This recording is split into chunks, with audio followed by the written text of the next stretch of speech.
I've been around a long time, and I've used a lot of digital cameras. I'm very good at Photoshop, and I will say, here's what I'm seeing, here's what I think you could do to improve it. If you want to reshoot it, here's what I'd suggest. If you don't, here's how you can fix that, if it can be fixed, those kinds of things.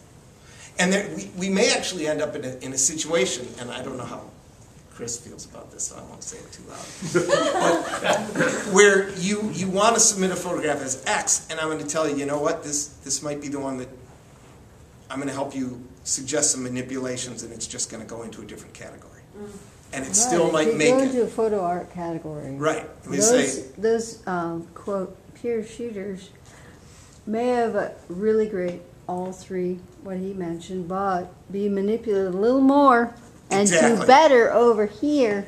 Right. And he's going to tell you. And I'm going to tell you, totally that's right. Fine. You'll still get in the contest. Sometimes a photograph makes it in one category that doesn't make it in another.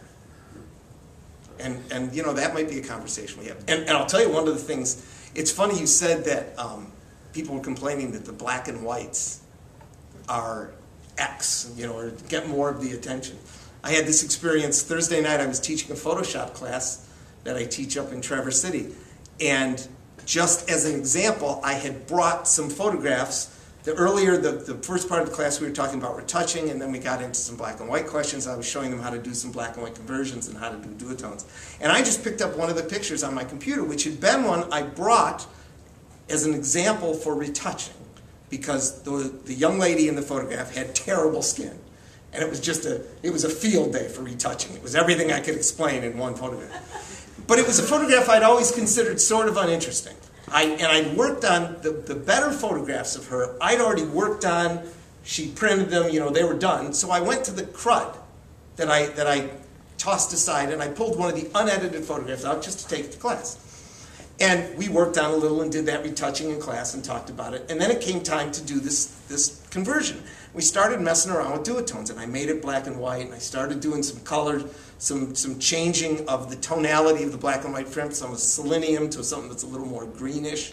And we turned it into a black and white print, and lo and behold, this photograph that I had tossed aside turned into something completely different in black and white.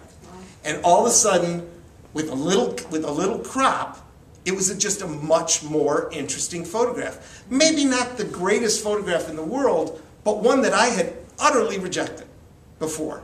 And just by turning it into black and white, I turned it into something that was pretty good. And so sometimes that's going to be the conversation we have. You know, your colors are distracting, or they're not adding to it, or the background's not working.